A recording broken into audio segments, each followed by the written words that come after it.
जानवर और पेड़ भी बोलते थे और वो अपनी भावनाओं को व्यक्त करते थे, लेकिन जैसे जैसे कलयुग आता गया तो प्रकृति ने पक्षी और जीव जंतुओं को बोलने की जो क्षमता थी उनकी ख़त्म कर दी। लेकिन जब एक चीज़ ख़त्म हो गई तो उनकी जो सेंस ऑफ ऑर्गन्स होती है, ये साइंस भी मानता है कि पक्षी, चिड़िया ये जो होते हैं या कौवा होता है, इनको उन चीज़ों का ज्ञान हो जाता है जो मनुष्य उनका अनुभव नहीं कर सकता है। क्योंकि दुनिया की, प्रकृति की, ब्रह्मांड की जितनी भी क्रियाएं होती है वो किसी न किसी तरंगों से जुड़ी होती हैं, और ये जो विचित्र प्रकार की तरंगें होती हैं जिनका मनुष्य एहसास नहीं कर पाता है, उनको ये जो बेजान जानवर होते हैं बहुत जल्दी अनुभव कर लेते हैं। दोस्तों, ऐसा भी कहा जाता है कि कहीं कहीं पे कोयल जो होती है उसके घोंसले को देख करके जो पुराने लोग हैं वो बता देते हैं कि इस साल बाढ़ आएगी कि नहीं आएगी। तो इस तरह से आप अंदाज़ा लगा सकते हैं। दोस्तों, ये जो जानवर होते हैं, बेजान जानवर होते हैं, बहुत ही महत्वपूर्ण होते हैं। अब दोस्तों आइए जानते हैं कि कैसे इन जानवरों से हम कृपा प्राप्त कर सकते हैं, कैसे ये हमारा संदेश ब्रह्मांड तक लेके जाते हैं, या कैसे ब्रह्मांड की ऊर्जा को ये जो है आप नकारात्मक ऊर्जा को सकारात्मक में बदल देते हैं। दोस्तों, मेजर टिप्स इंग्लिश चैनल में आपका स्वागत है। आपको जानकारी अच्छी लगे तो वीडियो को जरूर शेयर करिएगा। दोस्तों, माना जाता है जो गाय होती है उसमें 33 कोटि के देवी देवता, मतलब 33 तरह के देवी देवताओं का वास होता है, और एकमात्र गाय की सेवा करने से सभी तरह के पुण्य प्राप्त हो जाते हैं। मनुष्य के जो भाग्य बदल जाते हैं, मनुष्य का भाग्य कैसा भी हो। दोस्तों, कहा जाता है कि गाय की सेवा या माता पिता की सेवा करना जो होता है ये तीर्थ के बराबर होता है। मतलब आप सारे तीर्थ कर लीजिए और ये ना करिए तो सब बेकार है। इसलिए गाय की सेवा करने से ऐसा होता है। दोस्तों, ऐसा भी कहा जाता है गाय के कान में आप अपनी समस्या कह दीजिए तो वो समस्या धीरे धीरे कम होने लगती है। रोज़ आप एक गाय पकड़ लीजिए और एक गाय के कान में अपनी समस्या को कहिए। दोस्तों, इतनी विचित्र होती है ये गाय।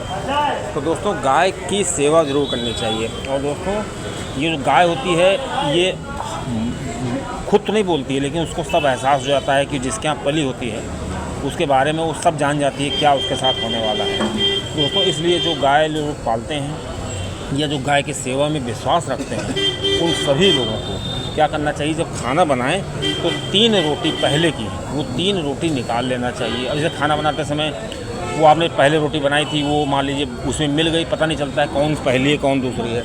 तो ऐसा कर सकते हैं, जो पहली रोटी आप बनाएं उसको मोड़ दें या उसका आकार छोटा कर दें या उसका आकार बड़ा कर दें, तो इससे आसानी से अंदाज़ा लग जाएगा कि कौन सी रोटी हमने पहले बनाई थी। उस पहली रोटी को रखें, खाना बनाने के बाद उस रोटी को गुड़ के साथ, हो सके तो उसमें घी लगा लें, गुड़ लगा लें, जो आपकी सावकाशी हो, नहीं तो कम से कम एक रोटी उस गाय को ज़रूर खिलाएं।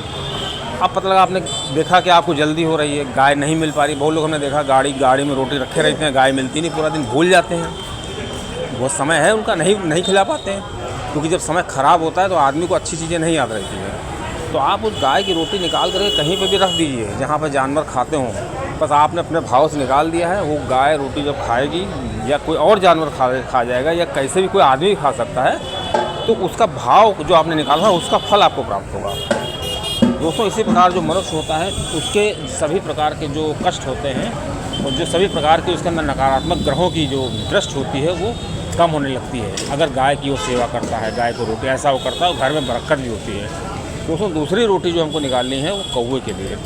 दोस्तों, अगर कोई व्यक्ति ऐसा है जो इस चीज़ से परेशान है, ये आपको बहुत हमने महापुरुष के मुँह से सुना था कि अगर कोई व्यक्ति ऐसा है जिसको अचानक, जैसे कौवा होता है रोटी अचानक उठा के भागता है, उसका एक गुण होता है। तो अगर किसी व्यक्ति को लगता है कि उसको अचानक धन उसका चला जा रहा है कहीं पे, पता नहीं चलता, या उसको अचानक कोई बीमारी आ जाती है या अचानक कोई ऐसी घटना हो जाती है जो अप्रत्याशित होती है, वो नहीं चाहता है, तो दोस्तों अगर इस तरह की घटनाएं व्यक्ति के साथ हो रही हैं तो ये समझ लीजिए कि वो केवल कौवा ही एक ऐसा माध्यम है जो उसको सही कर सकता है, क्योंकि उसके अंदर ऐसी क्षमता होती है। क्योंकि कौवे में पितृ का वास होता है। जब भी कौवा आपके घर के पास गाँव करने लगे तो उसको मात्र कौवा नहीं समझना चाहिए, वो समझना चाहिए कि पितृ उसके ऊपर बैठे हुए हैं। पितृ की जो साया है, पितृ की जो शक्तियाँ हैं उसके साथ हैं, और वो आपको देख रहे हैं, आपके जो गलत कार्य हैं, अच्छे कार्य हैं, वो आपसे कुछ कहना चाहते हैं लेकिन बोल नहीं सकते हैं। दोस्तों, अगर ऐसे में आप उनको